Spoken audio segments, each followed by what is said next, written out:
Good morning. Good morning. Everybody here in the back, pretty good. My name's Larry Rowe, and I live in Malden. My law office is in Malden, and I love this area. I should say, yes, I have written a book recently about the history of this area, our salt industry, what happened here before the Civil War, and what happened with Booker T. Washington's family. But it's an unusual honor to be here for this ceremony because in a way we're honoring the families of the lost soldiers. And I could just say that my middle name is Linwell. People say, what's that Linwell for? What's that L for? Well, it's for I'm named for my uncle, my father's brother, who was killed in World War II in the Battle of the Bulge on Christmas Eve. And I know that the difficulty and pain that these families feel is something else. I can't know their pain, but I certainly understand the condition that it's so difficult to have lost these young men. I was also privileged, and I would like Lawrence, can you come up here beside me? Where's Ms. Lamb? Ms. Lamb.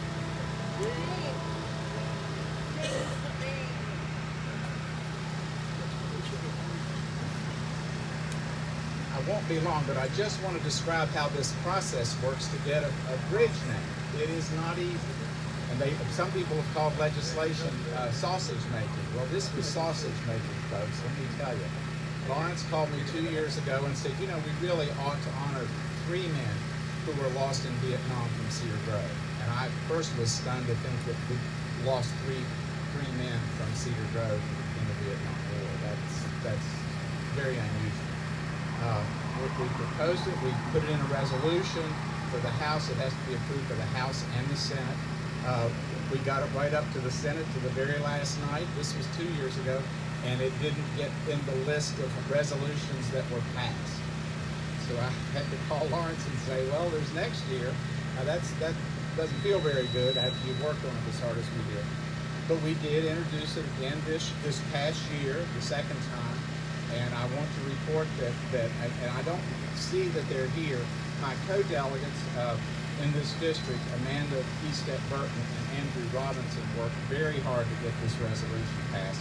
We all 3 were sponsors, but it really was Lawrence and Ms. Lamb who got us to the finish line.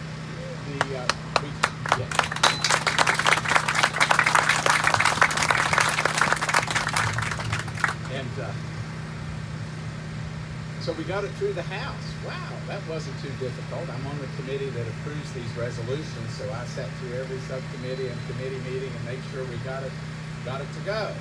No problem. Well, of course, remember the year before it was in the Senate that we couldn't get it, and it was lost on the very last night.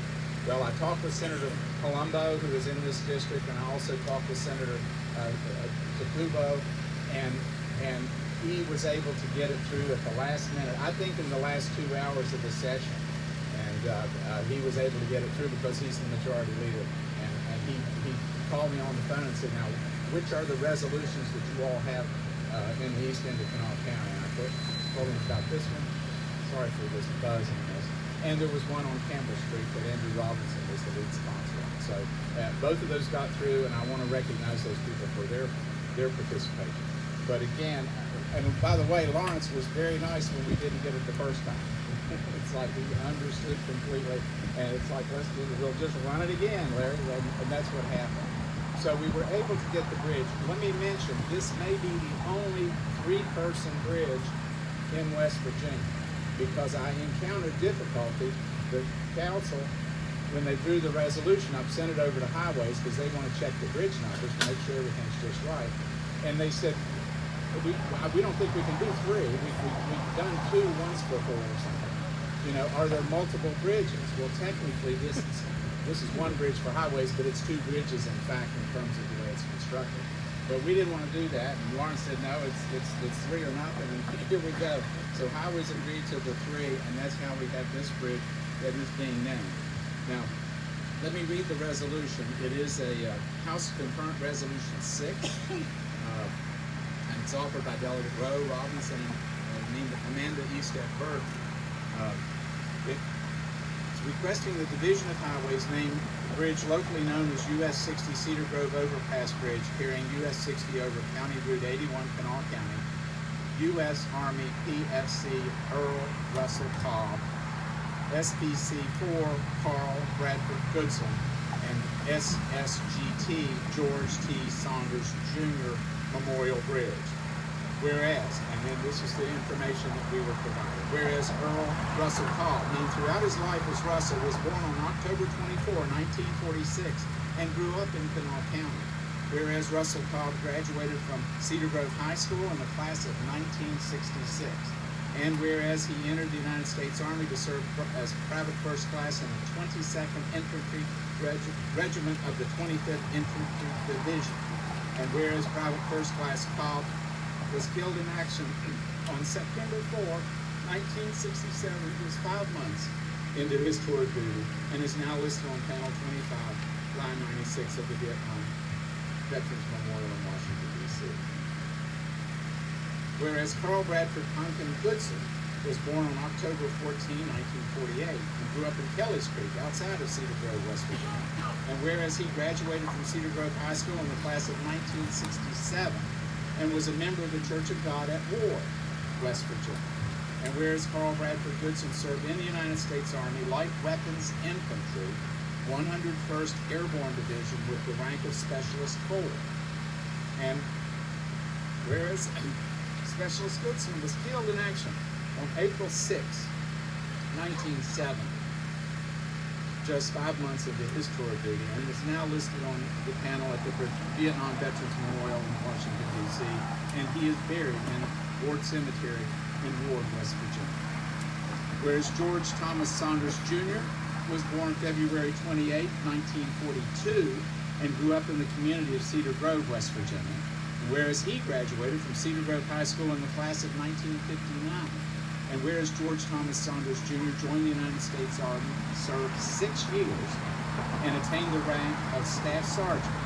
And whereas Staff Sergeant Saunders was posted to the 1st Military Police Company in the 1st Infantry Division in the Republic of Vietnam in 1965. Whereas Staff Sergeant Saunders was killed in hostile fire on October 31, 1965, less than 2 weeks into his tour of duty, and is now listed on the Vietnam Veterans Memorial in Washington. He is buried at Woodland Cemetery in Cedar Grove, West Virginia. Whereas it is fitting that an enduring local memorial be established to commemorate the service of Private Cobb, Specialist Goodson, and Sergeant Saunders, and the sacrifice of these 3 men from the community of Cedar Grove, West Virginia, be recognized. Therefore, resolved by the Legislature of West Virginia that the Division of Highway is requested to name bridge number 206036.23, parenthesis 20A160, parenthesis, locally known as US 60 Cedar Grove Overpass Bridge, carrying US 60 over County Route 81 in Kanawha County, and to have made and be placed signs identifying the bridge as the, would the families of the men stand as I mentioned their name? The first, of course, is U.S. Army PFC Russell Earl Cobb. If you're able to stand, I think it's a great thing.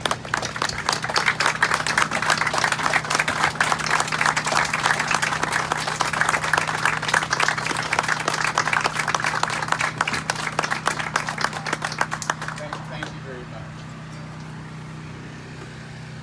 And next, Specialist Carl Bradford Goodson, his family.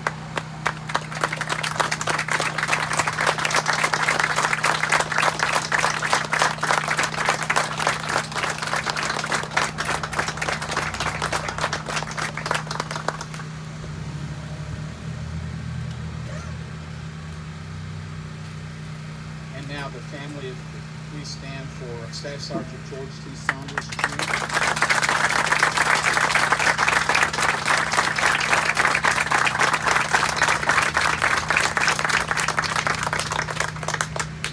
Appreciate your being with us. There will be commemorative resolutions provided to the families. Family members will need to know the number. I think we have 15 right now. but if we need more, we can certainly have more made. That would be commemorative resolutions that I've just read. And then finally, it says that the clerk of the House of Delegates shall forward a copy of this resolution to the Commissioner of the Division of Highways. And so thus it took us a couple months, but we got the signs up. There were several phone calls involved in that.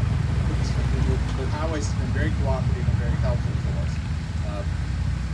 I just have to say that the sacrifice that these men gave, of course, was the ultimate sacrifice to protect these families and this community. And that's what it's about. And that's why it's so appropriate. I'm so pleased that we have a big crowd today to commemorate this special day. And I appreciate you all letting me be a part of it.